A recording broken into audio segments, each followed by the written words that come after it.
The diagnosis of high blood pressure is one of the easiest ones that we healthcare providers and even patients themselves can make, because using a sphygmomanometer or blood pressure machine, you can easily check blood pressure.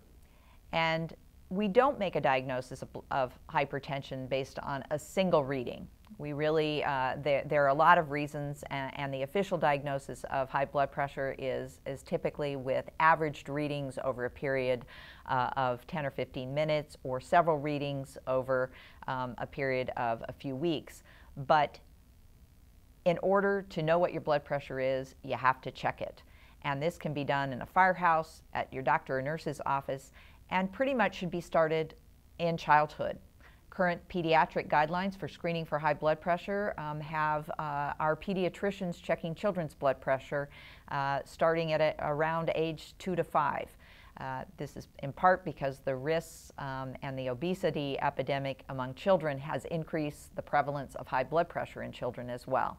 In the vast majority of individuals who are diagnosed with hypertension or high blood pressure, we don't find a specific cause, but we often do find risk factors. Risk factors for high blood pressure are prevalent in a Western society, both because of the diet, inactivity, and the genetics. So a lot of times we don't have to look a lot farther. But there are individuals and groups who are at increased risk.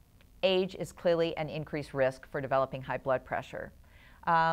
African Americans and several other race ethnicities have an increased risk of developing high blood pressure. The use of alcohol increases blood pressure, both acute use of alcohol but also during the withdrawal period. And chronic use of alcohol, more than 2 or 3 drinks per day, is a risk for elevated blood pressure. Pregnancy or a hypertensive pregnancy in the past can increase the risk of developing high blood pressure. Obesity and family history are very strong predictors. So even to the point of if somebody's family, everybody in their family had developed high blood pressure in their early 40s, which tends to be, would be a bit younger, we wouldn't raise an eyebrow too much if then another member of that family did. Whereas somebody who'd never had high blood pressure in their family, we might investigate it further. Other potentially reversible causes of high blood pressure are diseases of the kidney that sometimes the blood supply to the kidney, or chronic kidney disease, which may be treatable, could be a cause of high blood pressure.